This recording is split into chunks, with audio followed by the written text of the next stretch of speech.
अस्सलाम वालेकुम एवरीवन। आज के लेक्चर के अंदर हम लोग थ्री बॉडी सिस्टम को डिस्कस करेंगे। जैसे हम लोगों ने last time two body system discuss किया जिसमें हमारे पास अर्थ और सन था। और आज के लेक्चर में हम लोग जब हमने उसकी अर्थ एंड सन की आइटरेटिव फॉर्म्स ड्राइव की थी, सिमिलरली आज हम लोग थ्री बॉडी सिस्टम को डिस्कस करेंगे और उसकी आइटरेटिव फॉर्म्स को भी ड्राइव करके देन उसको हम लोग इम्प्लीमेंट करेंगे। जब हम लोग थ्री बॉडी की बात करते हैं तो हमें थोड़ी सी मज़ीद डिटेल को एक्सप्लेन करना होगा ताकि हम लोग इस प्रॉब्लम को अंडरस्टैंड कर सकें।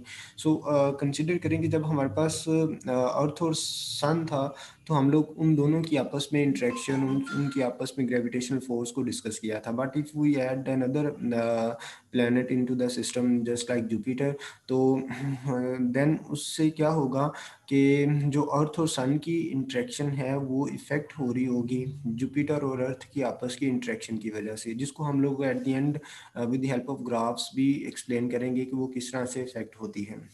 But due to the gravitational force between Earth and Jupiter, जो मोशन ऑफ अर्थ होती है वो डिस्टर्ब होती है।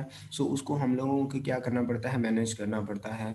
बट जब हम लोग इस प्रॉब्लम को इम्प्लीमेंट करने जाते हैं तो देन हमें अगेन जो अर्थ और जुपिटर की आपस की ग्रेविटेशनल फोर्स है उसको भी डिस्कस करना पड़ता है। अर्थ और सन की तो ग्रेविटेशनल फोर्स ऑलरेडी हम लोग डिस्क्राइब कर चुके हुए हैं, जबकि जो जुपिटर और अर्थ के दरमियान है उसको भी हमें कंसिडर करना पड़ेगा, क्योंकि ये इसकी जुपिटर की जो मैस है वो इफ़ेक्ट करती है अर्थ की मोशन के ऊपर। इस वजह से हमें इनके दरमियान जो ग्रेविटेशनल फोर्स है उसको भी डिस्क्राइब करना पड़ता है ताकि इनको आपस में कंसिडर किया जा सके। ओवरऑल हमारे पास दो फोर्सेस होंगी, एक gravitational force between earth and sun and second gravitational force between earth and Jupiter. इन दोनों को ऐड करके हमारे पास फाइनल इक्वेशन बनेगी। जब हम लोग इसको इम्प्लीमेंट करने जाएंगे तो देन हमारे पास जो gravitational force between earth and Jupiter है, अर्थ एंड जुपिटर के दरमियान हम लोग वही इक्वेशन यूज़ करेंगे जो हम लोगों ने अर्थ और सन के दरमियान यूज़ की थी। बस सन की जगह मास ऑफ सन की जगह पे मास ऑफ जुपिटर ऐड हो जाएगी। सन की जगह पे क्या हो जाएगा, मास ऑफ जुपिटर ऐड हो जाएगा, जबकि आर ई जे जो है वो distance between earth and Jupiter है, जैसा कि यहाँ पे डिस्क्राइब किया हुआ है। जो आर है वो बेसिकली अर्थ और जुपिटर के दरमियान डिस्टेंस है। ये उसके horizontal and vertical components of force describe किए हुए हैं। ये horizontal vertical position of earth, horizontal vertical position of Jupiter x J and y से। यहाँ पे हमारे पास एम जो है वो जुपिटर की मैस है, जबकि जब हम लोगों ने फोर्स बिटवीन अर्थ एंड सन की थी तो उस वक्त हमारे पास मैस ऑफ सन यहाँ पे आया था। जबकि अब हम लोग अर्थ और जुपिटर के दरमियान कर रहे हैं तो फार्मूला वही रहेगा, but mass of sun will be replace with the mass of Jupiter. So R E J जो है वो basically distance between the earth and Jupiter है। हम लोग जब इसको इसके कंपोनेंट्स में डिवाइड करेंगे तो देन अगर हम लोग हॉरिजॉन्टल कंपोनेंट के अंदर डिवाइड करें तो यहाँ पे आपके पास एफ एक्स आएगा, एफ एक्स के साथ आपके पास क्या जाए कॉस थीटा, थीटा ई जे मैंशन किया हुआ है तो इसका मतलब है अर्थ और जुपिटर के दरमियान जो एंगल बन रहा होगा वो कंसिडर होगा। इस फोर्स का हॉरिजॉन्टल कंपोनेंट कॉस थीटा आ जाएगा। कॉस थीटा जब हम लोग यहाँ से कैलकुलेट करेंगे बेसिकली तो वहाँ यहाँ पे आपके पास क्या आ जाएगा, जो आपके पास कंपोनेंट आएगा वो हॉरिजॉन्टल कंपोनेंट, ठीक है, हॉरिजॉन्टल कंपोनेंट डिवाइडेड बाय जो यानी कि बेस डिवाइडेड बाय हाइपोटेन्यूज, तो वो आपके पास cos थीटा की इक्वल होता है। बेस आपके पास किस चीज़ की इक्वल है, एक्स जे माइनस एक्स ई कर लें, लेकिन वो माइनस साइन जो है उसको हम लोग कॉमन ले लेते हैं तो इस वजह से एक्स ई माइनस एक्स जी कर लें, और डिवाइडेड बाई आपके पास क्या आ जाएगा, आर ई जे आ जाएगा। जब कॉस थीटा जो है वो बेसिकली क्या बन जाएगा, x E minus x J over are E जे से मल्टीप्लाई हो गया, आर ई जे क्यूब हो जाएगा और ऊपर आपके पास एक्स ई माइनस एक्स जे आ गया। जब हम लोग यानी कि horizontal component of the force between earth and Jupiter वो आपके पास इस चीज़ के इक्वल आ गया।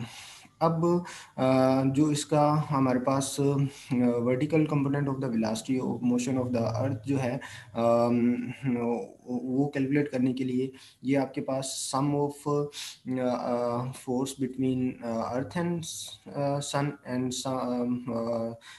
Force between earth and Jupiter, ये हम लोगों ने अर्थ एंड जुपिटर के दरमियान फोर्स है, ये हम लोगों ने अर्थ और सन के दरमियान है। जैसे मैंने अभी आप लोगों से एक्सप्लेन किया कि यहाँ पे दो फोर्सेस हैं, एक फोर्स अर्थ और सन के दरमियान है, दूसरी फोर्स अर्थ और जुपिटर के दरमियान है। दोनों को जो सम होगा वो इसकी मोशन को डिस्क्राइब करेगा। तो यहाँ पे हम लोग उसी तरह से इसको लेके चलेंगे। So first derivative of velocity यानी कि acceleration is equal to this force and plus this force, जो कि यहाँ पे है।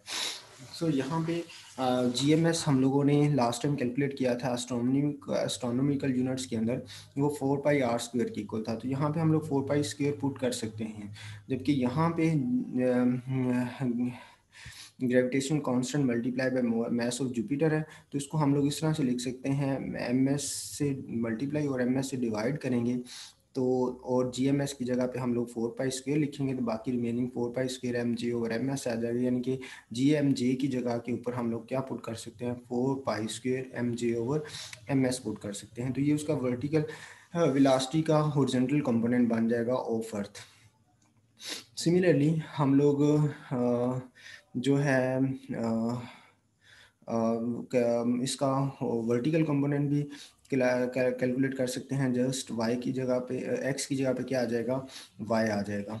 ठीक है, तो ये उसका vertical component of the velocity आ जाएगा। और यहाँ से ही हम लोग इसकी हॉरिजॉन्टल, जो कि लास्ट टाइम हम लोगों ने ये वाली इक्वेशंस यूज़ की थी सिंपलेस्ट केस के अंदर, ये वाली, तो यहाँ हम इसी तरह से इनको डिवाइड कर लेंगे। एंड अब यहाँ पे हमारे पास जो पॉइंट है, ये हमारे पास अर्थ की मोशन को डिस्क्राइब करने के लिए सिस्टम आएगा।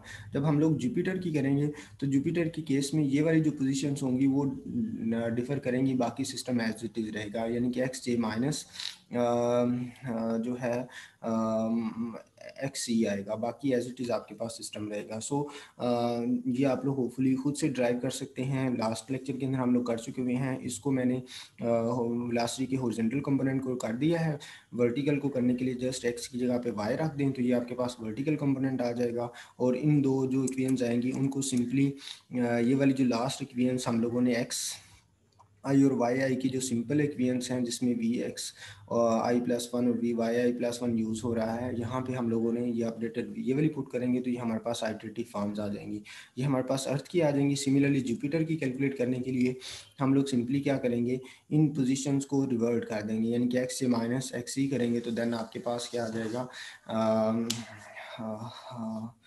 जुपिटर की इक्वेशंस आ जाएंगी। सो उसका जो एल्गोरिथम है वो यहाँ पे दिया हुआ है। आर जो डिस्टेंस था स्क्वायर रूट ऑफ एक्स, अर्थ की इस जो वैल्यूज़ हैं अर्थ का सन के साथ, आर जे जो अर्थ का जुपिटर का डिस्टेंस बिटवीन फ्रॉम द सन, ये दोनों डिस्टेंस आ गए। फिर उसके बाद अर्थ और जुपिटर के दरमियान डिस्टेंस है, अगर हम लोग यहाँ पे कैलकुलेट करें तो हमारे पास तीन डिस्टेंस हैं, एक अर्थ और सन के दरमियान, एक अर्थ और जुपिटर के दरमियान, और एक आपके पास जुपिटर और सन के दरमियान। तीन डिस्टेंस हैं जिनको हम लोगों ने कंटिन्यूसली अपडेट करना है। सो यहाँ पे आपके पास तीन डिस्टेंस आ जाएंगे। जब अर्थ और जुपिटर का कैलकुलेट होगा तो सन को हम लोग अज्यूम कर रहे हैं कि वो 0 0 पोजीशन के ऊपर है, इस वजह से -0 का स्क्वायर -0 का स्क्वायर, तो वो आपके पास एज इट इज़ टर्म आ जाएगी। जब हम लोग अर्थ और जुपिटर के दरमियान कर रहे हैं तो अर्थ की एक्स पोजीशन माइनस जुपिटर की जुपिटर की एक्स पोजीशन का स्क्वायर प्लस वाई की अर्थ की वाई पोजीशन माइनस जुपिटर की वाई पोजीशन का स्क्वायर, तो उसके बाद स्क्वायर रूट लेंगे, आपके पास तीनों डिस्टेंस आ गए। अब उसके बाद horizontal component of the velocity of earth and vertical component of velocity of earth, वो आपके पास वही जो फार्मूलाज हैं वही हैं एज इट इज़। जबकि जब हम लोग जुपिटर का कैलकुलेट करेंगे तो आप लोग यहाँ पे देखें जस्ट इनकी पोजीशंस को चेंज कर दिया है। यहाँ पे अर्थ पहले था और जुपिटर बाद में था, यहाँ पे जुपिटर पहले है और अर्थ बाद में है। बाकी इक्वेशंस आपके पास सारी की सारी एज इट इज़ रहेंगी। उसके बाद हम लोग horizontal position of earth and vertical position को प्लॉट कर लेंगे। सिमिलर जुपिटर और की एक्स और वाई पोजीशन को प्लॉट करेंगे और उसके बाद उनके डिस्टेंसेस को अपडेट करेंगे। डिस्टेंसेस को अपडेट करने के लिए ये प्रोसेसर क्या करेंगे, बार बार रिपीट करते रहेंगे, और उससे क्या होगा कि वो उनकी जो ट्रेजेक्ट्री है उसको प्लॉट करना शुरू कर देगा। ट्रेजेक्ट्री जो है वो जनरली आपके पास कुछ इस तरह सी आएगी। जुपिटर, यहाँ पे आपके पास अर्थ, और दरमियान में आप सन सपोज कर सकते हैं। सो जब आप लोग mess of Jupiter single time consider करेंगे तो आपके पास ये एग्जैक्टली ग्राफ आएगा। जब आप लोग मैस ऑफ जुपिटर को थोड़ा सा इन्हांस करेंगे तो उसका इफेक्ट हम लोग शो करना चाहते हैं कि अर्थ की मोशन के ऊपर क्या आएगा। तो अर्थ की जो मोशन है वो थोड़ा सा जो उसका एलिप्टिकल या जो आपके पास सर्कुलर पाथ है, ऑर्बिटल जो है वो थोड़ा सा क्योस शो करेगा, बट इतना ज़्यादा फर्क नहीं है। अगर आप लोग थोड़ा सा गौर से देखें तो आपको ये थोड़ी सी बोल्ड लाइन नज़र आ रही है, जबकि ये आपके पास स्मॉल लाइन है। लेकिन अगर आप जुपिटर की मास को मज़ीद 100 टाइम्स लेंगे तो ये देखें काफ़ी ज़्यादा डार्क हो गया है, और अगर आप 1000 टाइम्स इंक्रीज़ करेंगे तो जो मास की अर्थ की ट्रेजेक्ट्री है वो सन की सराउंडिंग में क्योटिक पाथ फॉलो करना शुरू कर देगी। So from this we can say that के जो इन्फ्लुएंस ऑफ जुपिटर जो है वो अर्थ की मोशन के ऊपर बहुत ज़्यादा है। वो हम लोग इस तरह से वेरीफाई कर सकते हैं कि मास ऑफ जुपिटर्स को पहले टाइम इंक्रीज़ करेंगे थोड़ा सा इफेक्ट आएगा, 100 टाइम्स इंक्रीज़ करेंगे तो बहुत ज़्यादा आएगा, और 1000 टाइम्स कर देंगे तो उसका जो क्योटिक पाथ आपके सामने अर्थ फॉलो करना शुरू कर देगी, वो सामने आना शुरू हो जाएगा। सो होपफुली आप लोगों को ये चीज़ें समझ आ गई होंगी। मैं इनका नेक्स्ट लेक्चर के अंदर ग्राफ प्लॉट करवा दूंगा, ग्राफ की बजाय, या मैं इमेजेस वगैरह यूज़ करके जैसे लास्ट लेक्चर के अंदर किया था, तो इस वीक उसको यूज़ कर लेंगे। सो होपफुली अगर कोई क्वेश्चन हो तो आप लोग पूछ सकते हैं। इसके अलावा जो ये वाले इक्वेशंस हैं ये आप लोग खुद से ड्राइव अप कर सकते हैं। मैंने आपको थोड़ी सी अंडरस्टैंडिंग दे दी है, आप लोग खुद से भी कर सकते हैं। सो जब मैं इसकी सिमुलेशन परफॉर्म करूँगा तो उसमें मैं डायरेक्ट जो यहाँ पे की हुई हैं ये वाली इक्वेशंस इन्हीं को ही पुट करूँगा। बेसिकली ये एल्गोरिथम है, और एक चीज़ ध्यान में रखेंगे, ये मैं एल्गोरिथम अगर दे रहा हूँ तो these algorithms are the part of your exam, whether it's going to be online or physical. So ये जितने भी एल्गोरिथम्स मैं दे रहा हूँ वो तमाम के तमाम आपके पेपर का हिस्सा होंगे। सो इनको भी अच्छी तरह से कंसिडर करें। मैं इस वजह से शामिल कर रहा हूँ कि लास्ट टाइम एक ग्रुप के अंदर, व्हाट्सएप ग्रुप के अंदर, एक बच्चा कंटिन्यूसली कह रहा था कि मेरा जो है ना कोडिंग अकॉर्डिंग टू एल्गोरिथम है और मेरा ग्राफ नहीं आ रहा, जबकि मैं उसको कंटिन्यूसली एरर देखते हुए कह रहा था कि आपका एग्जैक्टली नहीं है, लेटर बाय लेटर मैच करो तो आपको समझ आ जाएगी। तो लेकिन वो बिजी था, एट द एंड उसने लेटर बाय लेटर जब मैं मैच किया तो उसका आंसर ठीक हो गया। So these algorithms are the part of your paper, so don't consider them कि ये बस है नहीं है। सो कोई क्वेश्चन हो तो आप लोग पूछ सकते हैं। टेक केयर, अल्लाह हाफिज़।